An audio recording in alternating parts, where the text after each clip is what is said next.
الحمد لله نحمده ونستعينه ونستغفره ونؤمن به ونتوكل عليه ونعوذ بالله من شرور أنفسنا ومن سيئات أعمالنا من يهده الله فلا مضل له ومن يضلله فلا هادي له ونشهد أن لا إله إلا الله وحده لا شريك له ونشهد أن سيدنا وشفيعنا وسندنا وحبيب ربنا ومولانا محمدا عبده ورسوله أما بعد فأعوذ بالله من الشيطان الرجيم بسم الله الرحمن الرحيم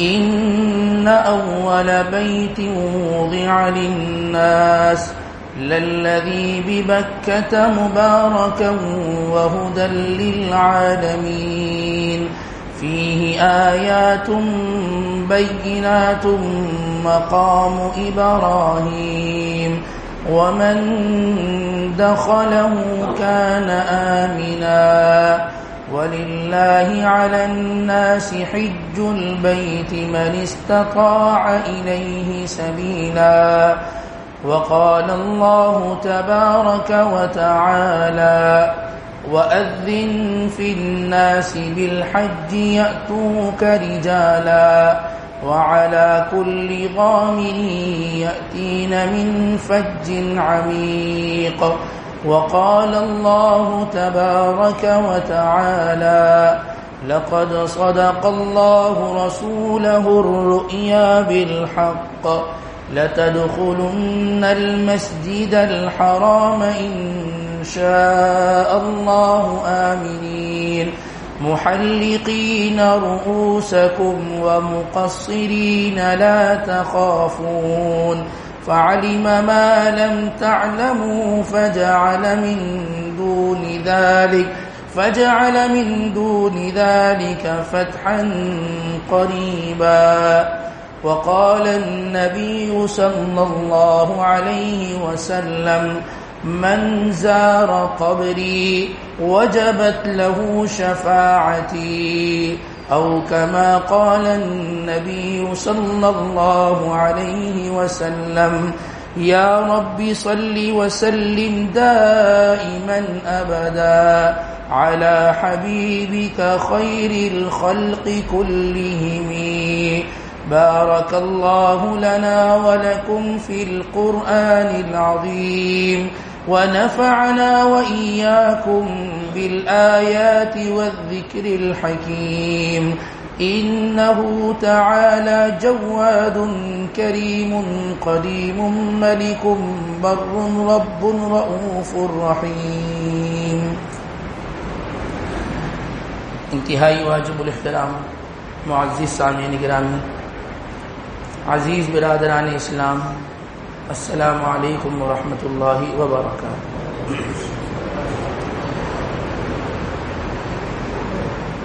حرمین شریفین کی حاضری کے بعد آج سے ہمارا گفتگو کا سلسلہ دوبارہ شروع ہوتا ہے۔ انسان جب بھی کسی جگہ کا سفر کرتا ہے تو اپنے سفر سے بہت ساری چیزیں سیکھتا ہے۔ یہاں سے اگر اس کو حیدرآباد کا سفر بھی کرنا ہوتا ہے نا، تو جب وہاں سے واپس آتا ہے تو بتاتا ہے کہ جی اس راستے سے یوں نہیں یوں جانا ہے، اور اس وقت نہیں اس وقت سفر کرنا ہے، اور اس طریقے سے نہیں اس طریقے سے اس سواری کو ذریعہ بنا کر سفر کرنا چاہیے۔ میرا تجربہ یہ کہتا ہے۔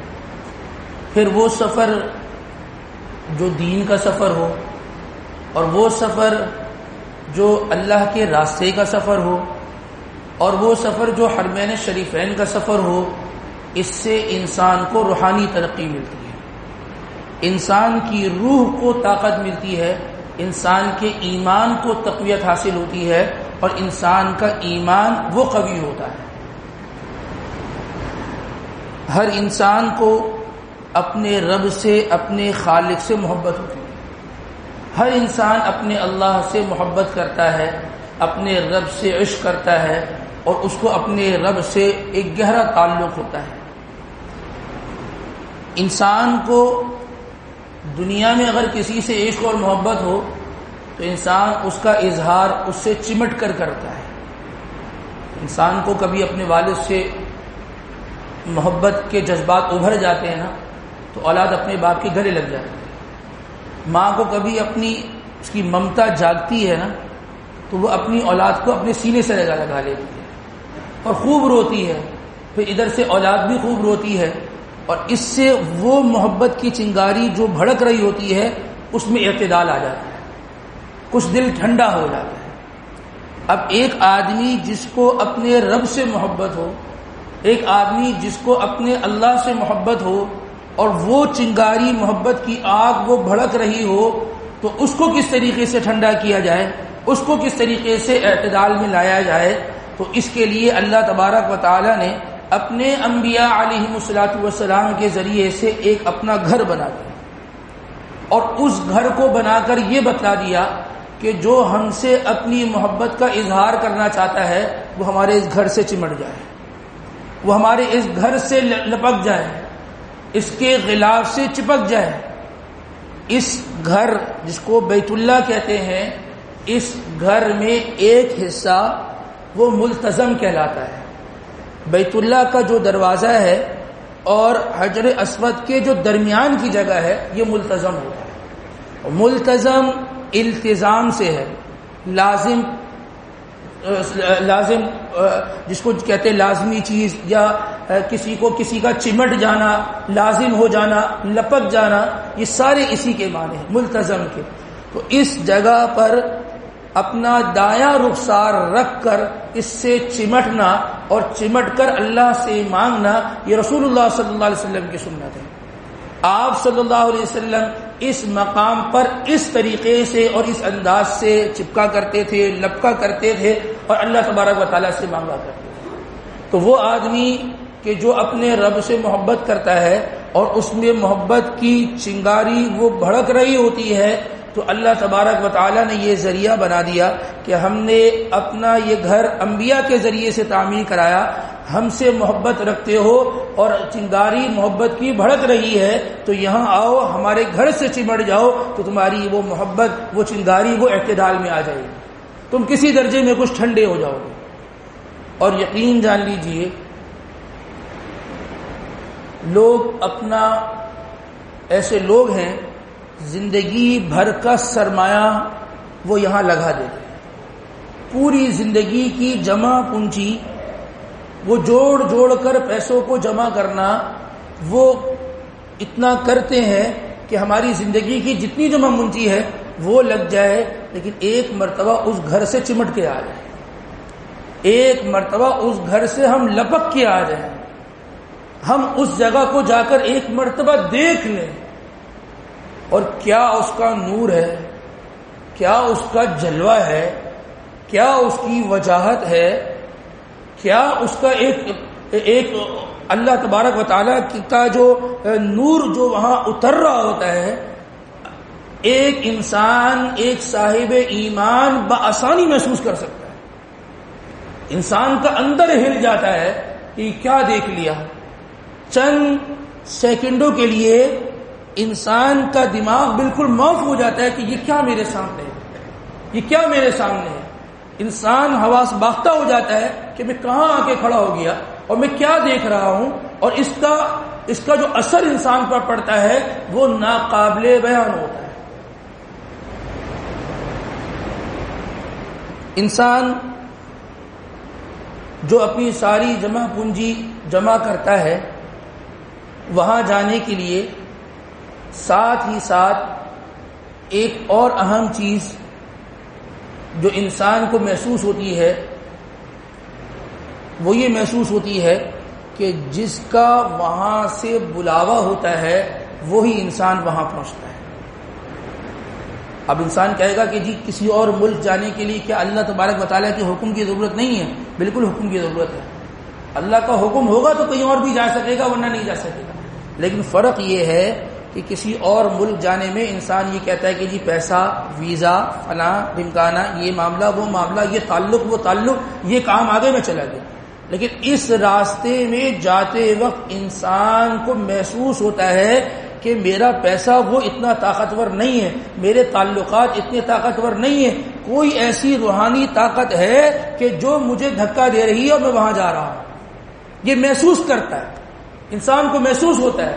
ہم نے بارہا یہ چیز بیان کی کہ جس کا بلاوا ہوتا ہے وہ وہاں جاتا ہے، جس کا بلاوا ہوتا ہے وہ وہاں حاضر ہوتا ہے۔ یہ بات کئی مرتبہ سنی بھی، لیکن جس کو کہتے ہیں نا عین الیقین، جو تجربہ ہوا، وہ تجربہ بھی بالکل ایسے ہوا کہ مال، پیسہ، دولت، تعلقات، یہ سب ایک طرف، جس کو اللہ نے بلایا وہ انسان وہاں پہنچتا ہے، وہ انسان وہاں پہنچتا ہے۔ یہ اس راستے کی خصوصیت ہے۔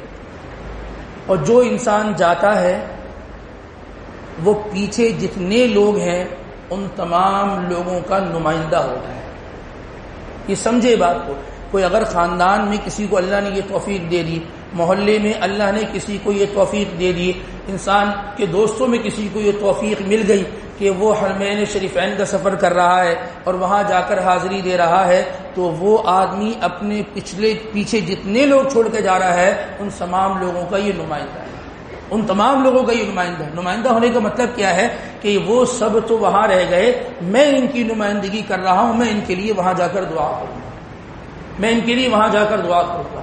اور اللہ گواہ ہے کہ جتنے لوگ ہم سے وابستہ رہنے والے، ہم سے تعلق رکھنے والے، ہر ایک کے لیے ہم نے نام لے کر دعا کی، ہر ایک کے لیے۔ شاید ہی کوئی رہ گیا ہو، کسی کی اپنی صحت کا مسئلہ، کسی کے اپنے کاروبار کا مسئلہ، کسی کی اولاد کی نوکری کا مسئلہ، کسی کی اہلیہ کی صحت کا مسئلہ، کسی کا اور کوئی مسئلہ، سارے مسائل دماغ میں آ جاتے اور اس کا نام لے کر دعا کی جاتی۔ اور ایک عجیب چیز انسان ہے نا، انسان ہے، بھول جاتا ہے، دماغ میں کبھی کوئی کسی کا نام نہیں یاد رہتا نا۔ ایک اللہ کا عجیب نظام ہے، وہاں پر اس جیسا انسان نظر آ جاتا ہے۔ انسان کہتا ہے یہ آدمی یہاں کیا کر رہا ہے، اور جب آدمی قریب جا کے دیکھتا نہیں یہ وہ نہیں ہے تو کوئی اور ہے، لیکن جو انسان وہ لگا تھا اب وہ تو دماغ میں آ گیا نا، ارے یہ تو وہ لگ رہا تھا، اس نے بھی دعا کے لیے کہا تھا، اس کو بھی یاد کر لو، اس کے لیے بھی اللہ سے دعا کر لو۔ اس کی کاپی سمجھ لیجیے انسان کو وہاں نظر آ جاتی ہے کہ یہ آدمی، اچھا یہ کام، اچھا نہیں یہ تو کوئی اور ہے، جو پیچھے سے ایسا لگ رہا تھا یہ فلاں صاحب ہے، اب وہ فلاں صاحب دماغ میں آ گئے اور فلاں صاحب کے لیے دعا کرنا شروع ہوئے اور اس کے لیے دعا ہوتی رہی۔ اور آپ یقین جان لیجئے وہاں پر کی گئی دعائیں اللہ کی بارگاہ میں قبول ہوتی ہیں۔ ایسا ایک نہیں، کئی مرتبہ وہاں مشاہدہ ہوا، کئی مرتبہ ایسا مشاہدہ ہوا کہ ایک دعا ابھی ہونٹ نہیں ہلائے تھے، دل میں دعا کی تھی، اللہ نے چند گھنٹوں میں وہ دعا کو قبول کر لیا۔ ہم مدینہ منورہ پہنچے تھے، اب مدینہ منورہ سے ہمیں مکہ مکرمہ جانا تھا، واپسی میں سواری کی کوئی صحیح ترتیب سمجھ میں نہیں آ رہی تھی۔ اب ہم مدینہ منورہ میں مسجد نبوی کے اندر ہی بیٹھے تھے، اب دل میں دماغ میں یہ چل رہا ہے کہ جی واپسی کی ترتیب کیسے ہوگی، کیسے جائیں گے، کوئی واضح صورت سمجھ میں نہیں آ رہی۔ بہرحال یہ سوچتے سامنے روزہ رسول تھا، مانگنا اللہ سے، مانگنا کس سے؟ اللہ سے مانگنا۔ دل دماغ میں یہ چل رہا تھا کہ اللہ کیا ہوگا، اللہ آپ کی ترتیب بنا دے۔ یہ کہتے گئے چھوڑ کے اور اپنے کام کا نکل گئے۔ اسی مسجد نبوی میں مغرب کی نماز کے بعد ایک میسج آتا ہے کہ مولوی صاحب آپ کی 28 تاریخ کی روانگی ہے مدینہ سے مکہ کی، صبح 10 بجے آپ ہی کے ہوٹل سے ایک سواری جائے گی، اس میں آپ نے سوار ہو کے چلے جانا ہے۔ کون جائے گا، کون لے کے جائے گا، کون ڈرائیور ہے، گاڑی کون سی ہے، کیا ہے، کچھ نہیں پتا، آپ نے تیار رہنا ہے۔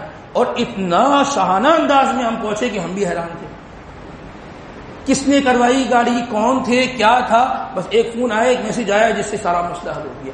انسان حیران ہو جاتا ہے کہ ابھی تو ہونٹ بھی نہیں ہلائے تھے دعا کرنے کے لیے کہ ہونٹ ہلائے ہو یا اللہ یہ مسئلہ حل کر دیجئے، دل ہی دل میں دعا کی گئی اور اللہ پاک نے اس دعا کو قبول کر لیا۔ تو اس مقام پر جو دعا کی جاتی ہے اللہ تبارک و تعالیٰ اس جگہ کی دعاؤں کو رد نہیں فرماتے۔ اور پھر وہ دعائیں جو بیت اللہ کا پردہ پکڑ کر کی جاتی ہو، وہ دعائیں جو بیت اللہ سے چمٹ کر کی جاتی ہو، اس دعا کی تو کیا ہی بات ہے، اس دعا کی کیا ہی بات ہے۔ اللہ تبارک و تعالیٰ کی چوکٹ پر اس در پر جا کر جو انسان مانگتا ہے، اللہ تبارک و تعالیٰ اس کی آرزو کو ضرور پورا فرماتے ہیں، ضرور پورا فرماتے ہیں۔ بس یہ ہے کہ انسان کو یقین ہونا چاہیے کہ جو میں مانگ رہا ہوں میرا رب دے گا، فیصلے یہیں سے ہوں گے اور یہی رب میرا فیصلہ کرے گا، اور میرے ان بولوں پر ہی انشاءاللہ اللہ پاک فیصلہ فرما دیں گے۔ انسان یقین رکھ کر اللہ تبارک و تعالیٰ سے مانگے گا، اللہ کے آگے ہاتھ پھیلائے گا، اللہ کبھی اس در سے خالی ہاتھ نہیں لوٹاتے۔ اللہ نے بلایا ہے نوازنے کے لیے، اللہ نے بلایا اس لیے ہے کہ ہم تمہیں نوازنا چاہتے ہیں، تم یہاں آ جاؤ، تم یہاں آ جاؤ، ہم تمہیں دینا چاہتے ہیں۔ وہاں جا کر اس چیز کا مشاہدہ ہوتا ہے، ایک بہت بڑی تعداد میں، لاکھوں کی تعداد میں مسلمان ہیں، سب کے سب مسلمان، چاہے امیر ہو یا غریب ہو، مختلف نسل، قوم، زبان، مزاج سے تعلق رکھنے والے ہوتے ہیں، تمام کے جسم پر ایک ہی کپڑا، ایک ہی لباس ہوتا ہے، تمام کے جسم پر۔ سب اگر طواف کر رہے ہیں تو طواف کا انداز سب کا ایک ہی ہوتا ہے۔ اگر کوئی انسان سعی کر رہا ہے تو وہ سعی بھی سب کی ایک ہی طرح ہوتی ہے۔ اگر کوئی انسان وہاں پر نماز پڑھ رہا ہوتا ہے تو سب کا قبلہ ایک ہی ہوتا ہے، سب ایک ہی قبلے کی طرف رخ کر کے نماز پڑھ رہے ہوتے ہیں۔ تمام انسانیت، تمام مسلمان وہاں یکساں ہیں اور تمام کے اندر برابری ہے۔ یہ ایک بہت بڑا درس ملتا ہے۔ تو دیکھو تم سب اللہ کی نگاہ میں برابر ہو۔ یہاں عہدوں کا فرق ہوتا ہے، یہاں پر سوسائٹی کا فرق ہوتا ہے، کئی فرق یہاں پر اور ہوتے ہیں، لیکن اللہ کے یہاں تم سب برابر ہو اور تمہارے درمیان اسی طریقے سے اتحاد ہونا چاہیے۔ جیسے آج تم بیت اللہ کی چھتری کے نیچے سب ایک جگہ جمع ہونا، ایسے ہی سارے مسلمان ایک جگہ متحد ہونے چاہیے۔ جب کفر ایک ہو سکتا ہے تو مسلمان کیوں ایک نہیں ہو سکتے؟ کیوں مسلمان ایک نہیں ہو سکتے؟ جب اس سرزمین پر جا کر مسلمان متحد ہو سکتے ہیں تو اور جگہوں پر مسلمان کیوں متحد نہیں ہو سکتے؟ پھر یہ کیوں تفرقہ بازی ہے؟ پھر یہ کیوں آپس کے اختلافات ہیں؟ پھر کیوں آپس کا یہ لڑنا لڑانا ہے؟ جب تم وہاں ایک ہو گئے تو اپنی زمین پر، اپنے مقام پر، جس علاقے اور بستی میں تم رہتے ہو وہاں بھی تم سب ایک مل کر رہو، وہاں سب ایک مل کر رہو۔ دوسری چیز ایک یہ سمجھ میں آتی ہے کہ وہ آدمی جو وہاں پر عمرے کا احرام پہنتا ہے، اس بات کی بڑی کوشش کرتا ہے کہ بھئی میں عمرے کا احرام پہن رہا ہوں تو عمرہ میرا اس طریقے سے ادا ہو کہ اس میں کسی قسم کی کوئی سنت، کوئی مستحب چیز بھی نہ رہے، ہر رکن بڑے اچھے طریقے سے ادا ہو۔ کیوں؟ کیونکہ بھئی میں نے عمرے کا احرام پہنا ہے۔ اور جب عمرہ کر لیتا ہے تو عمرہ کر لینے کے بعد وہ آدمی پھر بھی کچھ رقم صدقہ کرتا ہے کہ جی میں نے عمرہ تو کر لیا، ممکن ہے کوئی چیز مجھ سے ایسی ہو گئی ہو، جو غلطی ہو گئی ہو، تو یہ صدقہ اس طور پر اس گناہ کی، اس غلطی کا کفارہ بن جائے۔ انسان اس چیز کی نیت کرتا ہے اور اس طریقے سے وہ جو ہے وہ اپنا صدقہ دے دیتا ہے۔ ایک احرام مسلمان نے اسلام کا احرام پہنا ہے اور وہ احرام انسان بالغ ہونے کے بعد پہنتا ہے اور موت تک پہنا رہتا ہے۔ عمرے کے احرام میں تو آدمی کا حال یہ ہوتا ہے کہ اس کی رہائش 2 کلومیٹر دور بھی ہو تو وہ ہر نماز کے لیے مسجد حرام پہنچ رہا ہوتا ہے۔ ایک احرام مسلمان کا احرام ہے، اس احرام کی رعایت نہیں ہے۔ یہاں 5 منٹ کا مسجد کا فاصلہ ہو، انسان آتا نہیں ہے۔ وہاں تو انسان کا حال یہ ہے کہ عمرے کا احرام پہنا ہے، میرے منہ سے کوئی فحش بات نہ نکلے، اور یہاں تو اسلام کا جو احرام پہنا ہے، اس احرام میں انسان منہ سے جو چاہے نکال دے۔ وہاں تو انسان کہتا ہے کہ میں کسی کے مال کی طرف دیکھوں بھی نہ، میں اللہ کے گھر میں آیا ہوں، میں نے عمرے کا احرام پہنا ہے۔ اور یہاں جو اسلام کا احرام، ایمان کا احرام پہنا ہے، تو یہاں تو انسان کا مال لپکنے اور اس کا جھپٹنے کا انسان کوئی انسان کو ڈر ہی نہیں رہتا کہ کوئی مجھے دیکھ بھی رہا ہے۔ وہاں انسان عمرے کا احرام پہنتا ہے اور عمرے کا احرام پہننے کے بعد انسان اپنی نگاہوں کی حفاظت کرتا ہے کہ اللہ کے گھر میں ہوں، بیت اللہ میرے سامنے ہے، میری نگاہیں ادھر ادھر نہ ہو، اللہ کی پکڑ آ جائے گی. تو یہاں بھی تو ایمان اور اسلام کا احرام پہنا ہے. تو اس احرام کو پہننے کے بعد انسان کی نگاہیں ادھر ادھر کیوں جاتی ہیں؟ اس وقتی احرام کی اتنی فکر، اور وہ احرام جو بالغ ہونے کے بعد سے موت تک کے لیے اللہ نے پہنا دیا کہ تم نے اپنے آپ کو حرام سے دور رکھنا ہے اور اپنے آپ کو پاکیزہ زندگی کے ساتھ جوڑنا ہے. اس احرام کی فکر کیوں نہیں؟ کیا ہم ایک ٹیمپریری مسلمان ہیں، ایک عارضی مسلمان ہیں، ایک وقتی طور کے لیے مسلمان ہوئے ہیں؟ عزیز دوستو، ہم مسلمان ہیں ماں کی گود سے، اور کب تک انشاءاللہ ایمان والے رہیں گے؟ قبر کے گڑھے تک. تو جو پابندیاں اللہ تبارک و تعالی نے ایک مسلمانوں پر لگائی ہیں، اس پابندی کو اپنے اوپر اس کا امپلیمنٹ کرنا ہے، اپنے ساتھ جوڑنا ہے. وقتی طور کے لیے نیک بن جانا، خاص مقام تک اپنے آپ کو نیک بنا دینا، اور اس کے بعد جو چاہے زندگی گزارے، یہ کامل مسلمان نہیں ہوتا. یہ کامل مسلمان نہیں ہوتا. یہ کامل مسلمان نہیں ہوتا. تو جس طریقے سے انسان عمرے کے احرام میں اس بات کی نیت کرتا ہے کہ کوئی غلطی مجھ سے نہ ہو جائے، تو اس احرام کو اتارنے کے بعد جو ایمان اور اسلام کا احرام پہنا ہے اس کی بھی رعایت رکھنا انتہائی درجہ ضروری ہے کہ کہیں ایسا نہ ہو کہ کوئی ایسا عمل مجھ سے ہو جائے جس سے اللہ تبارک و تعالیٰ مجھ سے ناراض ہو جائے. آپ کو یاد ہے ہم نے آپ کو ایک واقعہ سنایا تھا حضرت مولانا ظفر احمد عثمانی صاحب کا، کہ انہوں نے ایک بچے سے یہ کہا تھا کہ جی تم ہمارے ساتھ مدینہ منورہ سے کہاں چلو، ہمارے شہر چلو، ہمارے ملک چلو، ہم تمہیں کھلائیں گے بھی پلائیں گے بھی، تم یہاں یتیم ہو. اس بچے نے کیا کہا تھا کہ حضرت آپ کے پاس وہاں پر سب کچھ ہے، کیا وہاں پر یہ گنبد خضرا ہے؟ آپ کے پاس کیا وہاں یہ گنبد خضرا ہے؟ یہ ملے گا. اللہ کی قسم ہم اس گنبد خضرا کو اپنی آنکھوں سے دیکھ کر آئے. اللہ کی قسم اس گنبد خضرا کا جو نور ہے، اس نور کی کوئی مثال نہیں. ایک رات ایسی تھی کہ سامنے گنبد خضرا تھا اور اس کے دوسری جانب ایک چاند تھا. رات کو چاند طلوع ہوتا ہے. ایک روایت اسی وقت یاد آئی، حضرت سمرہ بن جندب رضی اللہ تعالیٰ عنہ وہ فرماتے ہیں کہ ایک موقع پر آپ صلی اللہ علیہ وسلم تشریف فرما تھے اور آپ مسجد نبی کے صحن میں موجود تھے اور 14ویں کا چاند نکلا ہوا تھا. وہ فرماتے ہیں کہ اور آپ علیہ السلام نے اپنے جسم اطہر پر سرخ رنگ کا دھاری دار لباس آپ نے زیبدن فرمایا. وہ فرماتے ہیں کہ میں پہلے آپ علیہ السلام کے چہرے انور کو دیکھتا اور پھر میں اس 14ویں کے چاند کو دیکھتا.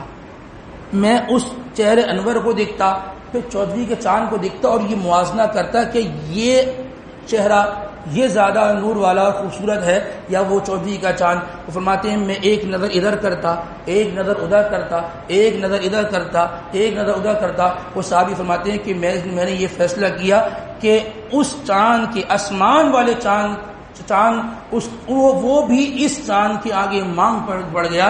یہ جو چاند ہے یہ تو بڑا چمکتا چاند ہے اور یہ جب طلوع ہوا تو اس کو پھر غروب نہیں ہے. اللہ کی قسم وہ گنبد خضرا اور اس گنبد خضرا کا جو نور ہے وہ انتہائی عجیب و غریب نور ہے. اللہ ہر مسلمان کو اس گنبد خضرا کو دیکھنے کی توفیق نصیب فرمائے. اور اس گنبد خضرا کے سائے میں امام الانبیاء سرور کونین امام الاتقیاء سرکار دو عالم صلی اللہ تعالی علیہ وآلہ وسلم وہاں موجود ہیں. وہاں آپ موجود ہیں. انسان وہاں جاتا ہے جب حاضری دیتا ہے، اللہ کی قسم بڑے بڑوں کے درباروں کو دیکھ لیا، لیکن اس دربار کا جو ادب ہے وہ اتنا عجیب و غریب وہاں کا ماحول ہے انسان اندازہ نہیں لگا سکتا. بڑے بڑے شاہوں کی گردنیں وہاں جھک جاتی ہیں اس در پر. بڑے بڑے شاہوں کی گردنیں جھک جاتی ہیں اور ہم تو شرم سے چور تھے کہ ہم تو آپ کے امتی، ہم تو آپ کا نام لینے والے، مگر ہماری زندگی میں آپ کی سنتیں نہیں. یہ جو آپ کے گرد و نواح میں یہ جو جنت البقیع کے اندر آپ کے صحابہ یا آپ کے عشاق جو یہاں مدفون ہیں، یہ تو آپ کی سنتوں پر عمل کرنے والے آپ کے تو اندھے مقلد تھے. اور ہم تو ایسے ہیں کہ ہماری زندگی کے اندر سنتیں نہیں ہیں. انسان کو بڑی شرم آتی ہے وہاں جا، بڑی شرم آتی ہے. اور وہ جو حاضری ہوتی ہے وہ ایک ایسی حاضری ہوتی ہے کہ انسان کو ہمیشہ یاد رہتی ہے. انسان کو ہمیشہ یاد رہتی ہے. اور پھر وہاں جا کر حضور سے مکالمے کرنا کہ آپ علیہ السلام سے اس چیز کی درخواست کرنا کہ اے اللہ کے رسول، ہم یہ درخواست کرتے ہیں کہ جب آپ قیامت والے دن ہماری آپ کی انشاءاللہ ملاقات ہو تو آپ اپنے دست مبارک سے ہمیں اپنے دست مبارک سے حوض کوثر کا جام نصیب فرما دیجیے گا۔ آپ سے اس بات کی درخواست ہے کہ جب آپ اپنی امت کی شفاعت فرمائیں تو اس شفاعت میں آپ ہمیں بھی یاد رکھ لیجیے گا۔ اور ہم اس بات کی گواہی دیتے ہیں، وہ گواہی جو صحابہ نے حجۃ الوداع کے موقع پر دی، انک بلغت الرسالہ وادیت الامانہ ونصحت الامہ وکشف الغمہ، انک بلغت الرسالہ، اے اللہ کے نبی میں اس بات کی گواہی دیتا ہوں آپ نے رسالت کا، رسول ہونے کا، اللہ کے پیغام پہنچانے کا حق ادا کر دیا۔ میں اس بات کی گواہی دیتا ہوں، روزے رسول پہ کھڑے ہو کر اس بات کی انسان گواہی دے، انک قد بلغت الرسالہ وادیت الامانہ، اللہ نے جو امانت یعنی قرآن پاک آپ کو دیا، وہ قرآن پاک صحیح اپنی صورت میں، اپنے شکل میں وہ آپ نے ہم تک پہنچا دی، ہم اس بات کی گواہی دیتے ہیں۔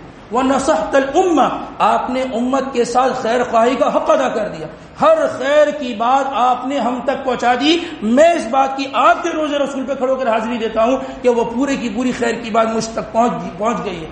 اور آپ نے وَكَشَفَ الْغُمَّةَ، آپ نے بتا دیا کہ یہ ظالم ہے، یہ ظالموں والا راستہ ہے، یہ حق ہے اور یہ حق والا راستہ ہے، یہ ساری کی ساری باتیں آپ نے ہم تک پہنچا دی۔ اے اللہ کے نبی میں اس بات کی گواہی دیتا ہوں، اس بات کی گواہی وہاں انسان جا کر کھڑے کر دے۔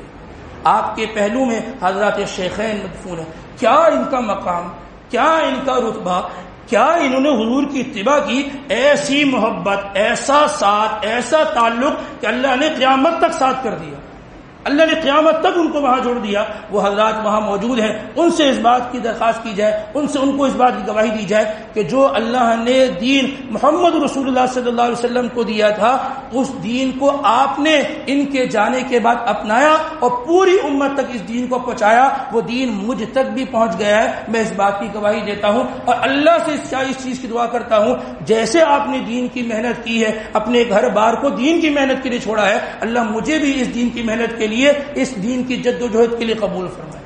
وہاں موجود ہو کر، وہاں کھڑے ہو کر انسان یہ باتیں کرے۔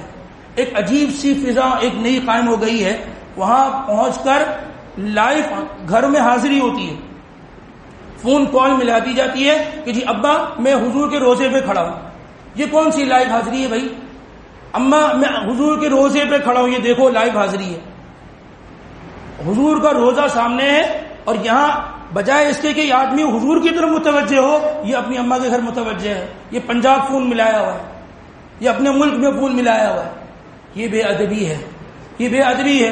انسان صدیوں انتظار کرتا ہے، انسان بوڑھا ہو جاتا ہے کس طریقے سے اس مقام پر پہنچوں، اور اس مقام پر پہنچنے کے بعد یہ وہیں فون کر رہا ہوتا ہے، اس کی نگاہ پھر وہیں پر ہوتی ہے، یہ پھر اپنا ذہن وہیں لے کر چلا جاتا ہے۔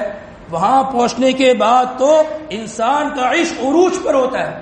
جس نبی کی احادیث زندگی بھر سنتا رہا، جس نبی پر زندگی بھر میں درود پڑھتا رہا، جس نبی کا بار بار میں نام لیتا رہا، جس ابو بکر کو میں بار بار سنتا رہا، جس عمر فاروق کی میں بار بار باتیں سنتا رہا، آج ان کے روزے پہ میں کھڑا ہوں، ان کے دربار میں میں کھڑا ہوں، ان کی قدموں میں اپنے سینے کی آگ کو ٹھنڈا کرنے کے لیے آیا ہوں۔ انسان وہاں تو پھر اپنے ذہن کو بالکل حاضر رکھے، بالکل ہمتن متوجہ رہے، ادنا درجے کی بھی انسان سے کوئی خیانت وہاں نہ ہو، کوئی بے ادبی وہاں نہ ہو، نگاہیں محفوظ ہو، جھکی ہوئی ہو، انسان کا قلب وہ خشیت اور ڈر کے ساتھ انسان وہاں کھڑا ہو کہ مجھ سے کوئی بے ادبی نہ ہو جائے، اور حضور سے اس چیز کی معافی مانگ رہا ہو کہ آپ کی جو دین کی محنت تھی میں اس محنت والا کام نہ کر سکا، اللہ مجھے آگے اس چیز کی توفیق نصیب فرمائے، مجھے اس چیز کی ہمت عطا فرمائے۔ تو عزیز دوستوں، وہاں جا کر ادب و آداب کا بھی خیال ہو، اور ساتھ ہی ساتھ وہاں جانے سے پہلے اس کے اعمال سیکھ کر جائے۔ ہر آدمی اپنی مرضی کا عمرہ کر رہا ہوتا ہے، ہر آدمی اپنی طریقے سے عمرہ کر رہا ہوتا ہے۔ بھائی جس طریقے سے نماز پڑھنے کا ایک طریقہ ہے نا، روزے رکھنے کا ایک ٹائم پیریڈ ہے نا، زکوٰۃ ادا کرنے کا ایک طریقہ ہے نا، تو اسی طریقے سے عمرہ کرنے کا بھی ایک طریقہ ہوتا ہے۔ اس طریقے کو سیکھ کر جائے۔ ہر بندہ وہاں پر ایک اپنی دھن میں سوار ہوتا ہے۔ اگر آپ نے کسی کو غلطی سے یہ کہہ دیا بھائی یہ ایسے نہیں، یہ ایسے، تو وہ کہتا ہے کہ جی بھائی میں ہر سال 2 مرتبہ آتا ہوں، آپ کو کیا پتا؟ پھر آپ بھی خاموش ہو جائیں گے، جی ٹھیک ہے ہم تو اپنی زندگی میں پہلی مرتبہ آئے، تم ہر سال 2 مرتبہ آتے ہو، اور ہر سال 2 مرتبہ آنے کے بعد یہ غلطی کرتے آ رہے ہو، کیا وہ غلطی صحیح ہو گئی ہے؟ وہ غلط چیز درست ہو جائے گی بار بار کر لینے سے؟ انسان سیکھ کر جائے، سیکھنے سے کوئی چھوٹا نہیں ہوتا آدمی، سیکھ کر جائے گا، بڑے طریقے سے ادا ہوگا، اور جب ادا ہوگا تو دل کو بھی تسلی ہوگی، وہاں کی کچھ کر کر آئے گا، واقعی کچھ کر کر آیا، وہاں سے کر کر آ گئے جی کتنے عمرے کی ہیں جی الحمدللہ میں نے ہر سال 2 عمرے کیے ہیں، آج میری عمر 50 سال پہنچ گئی، ماشاءاللہ ماشاءاللہ میں نے کو 25 کے قریب عمرے کر لیے، بہت اچھی بات ہے، لیکن باتوں باتوں میں پتہ چلا کہ یہ اتنی اہم غلطی میں کرتا رہا، اتنی اہم غلطی میں کرتا رہا، تو انسان کو افسوس ہوگا، پشیمانی ہوگی کہ وہ میرے عمروں کا کیا ہوا۔ سیکھ کر کریں، سیکھ کر کریں، اور اس کو سیکھ کر ادا کریں گے، ثواب بھی پورا ملے گا اور صحیح طور پر انسان کا عمرہ ادا بھی ہوگا۔ اور آخری ایک اور اہم بات، خواتین جو عمرے پہ جاتی ہیں وہ پردہ نہیں کرتی، تو کیا کہتی ہیں؟ کہتی ہیں کہ جی اچھا، اور یہاں بھی دلیل دیتی ہیں کہ جی چہرے کا پردہ کیسے، جب احرام میں جو نا عمرے میں پردہ نہیں ہے، کون کہتا ہے عمرے میں پردہ نہیں ہے؟ عمرے میں اس چیز کی پابندی ہے کہ عورت کے چہرے پہ کپڑا نہ لگے، عورت کے چہرے پہ کپڑا نہ لگے، اس کا مطلب کیا ہے کہ پردہ نہ کرے۔ ایک نقاب ایسا آتا ہے کہ جو آگے سے ہیڈ ہوتا ہے، یہ لمبا ہوتا ہے اور پھر کپڑا یوں لٹک رہا ہوتا ہے، یعنی چہرے اور اس کپڑے کے درمیان میں وہ ایک ہیڈ کا فاصلہ ہوتا ہے، اس ہیڈ کی وجہ سے وہ کپڑا منہ پہ نہیں لگتا، تو یہ پردہ ضروری ہے، یہ پردہ لازمی ہے۔ اللہ کے حضور کھڑے ہیں، بیت اللہ میں کھڑے ہیں، طواف کر رہے ہیں، جو عبادت کہیں نہیں ہو سکتی، جو بیت اللہ اور کہیں نہیں مل سکتا، جو عمرہ کہیں اور ادا نہیں ہو سکتا، اور وہاں بھی بے پردگی ہو رہی ہے، یہ بہت بڑی غلطی ہے، یہ بہت بڑی غلطی ہے۔ یہ نہ سمجھیں کہ جی ہم عبادت کر کے آ رہے ہیں، عمرے کا ثواب الگ ہے، لیکن اس میں سے بے پردگی کا جو گناہ ہے وہ مائنس کرتے رہے، وہ مائنس کرتے ہیں۔ اتنا چہرہ کھلا گھومنا اور اس طریقے سے گھومنا اور یہ کہہ دینا کہ جی چہرے کا تو پردہ ہی نہیں ہے، یہ سراسر غلطی ہے، اور اپنی خواہشات کو پورا کرنا ہے، اور اس کے سوا کچھ بھی نہیں ہے۔ چہرے کا پردہ وہاں بھی ہے، چہرے کا پردہ یہاں بھی ہے، ہاں پردہ کرنے کی کیفیت میں فرق ہے، یہاں وہ پردہ ہو جو چہرے سے چپکا ہوا ہو، اور وہاں وہ پردہ ہو کہ جس میں چہرے کے اور اس کپڑے کے درمیان میں تھوڑا سا فاصلہ ہو کہ وہ کپڑا وہ چہرے میں عورت کے نہ لگے۔ اور جب احرام ختم ہو جائے، عمرہ مکمل ہو جائے، تو جو عام پردہ وہ کراچی میں اپنے ملک میں کرتی آ رہی ہیں، ان پردوں کا ہی ویسے ہی اہتمام کرنا ضروری ہے۔ عبادت ویسے ہی کریں جیسے عبادت کرنے کا حکم ہے، عبادت تو کریں لیکن طریقہ اپنا اپنا ہے، تو پھر وہ عبادت اللہ کی یہاں قبول نہیں ہوتی ہے۔ اللہ تبارک و تعالی ہمیں ان تمام تر باتوں پر کہنے سننے کے ساتھ ساتھ عمل کی توفیق نصیب فرمائے۔ وآخر دعوانا الحمدللہ رب العالمین۔